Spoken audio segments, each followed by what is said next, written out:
Sir आपने ECG में ऐसा क्या देखा कि पेशेंट को हार्ट अटैक आ गया है? ईसीजी में हमने क्या देखा और क्यों डायग्नोसिस बना दी कि हार्ट अटैक आया? ईसीजी पे ध्यान देते हैं।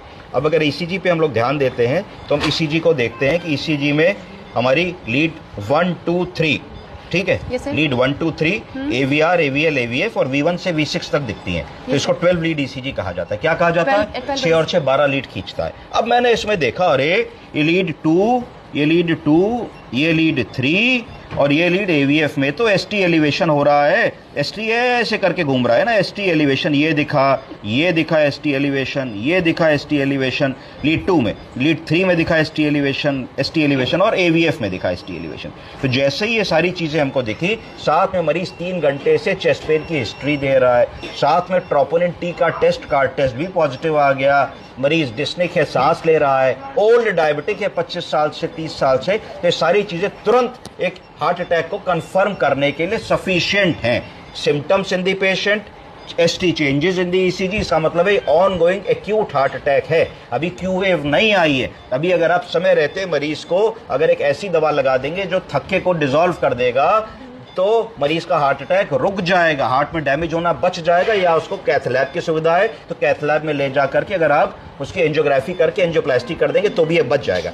अब मैं आपको अगला बताता हूं कि इसका प्रिस्क्रिप्शन कैसे लिखते हैं और इसका प्रिस्क्रिप्शन कैसे पढ़ते हैं, ठीक है।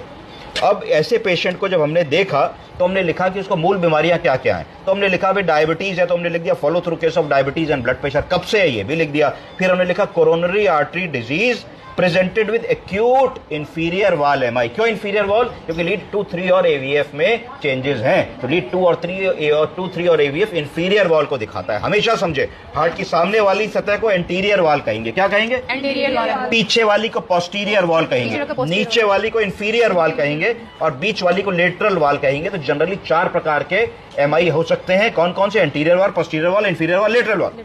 एक खतरनाक MI होता है जिसको ग्लोबल MI कहते हैं, जिसमें चारों वेसल्स एकदम से चली जाती है और कार्डियक अरेस्ट हो जाता है, तो वो एक डिफिकल्ट हार्ट अटैक है, वो जनरली नहीं होता।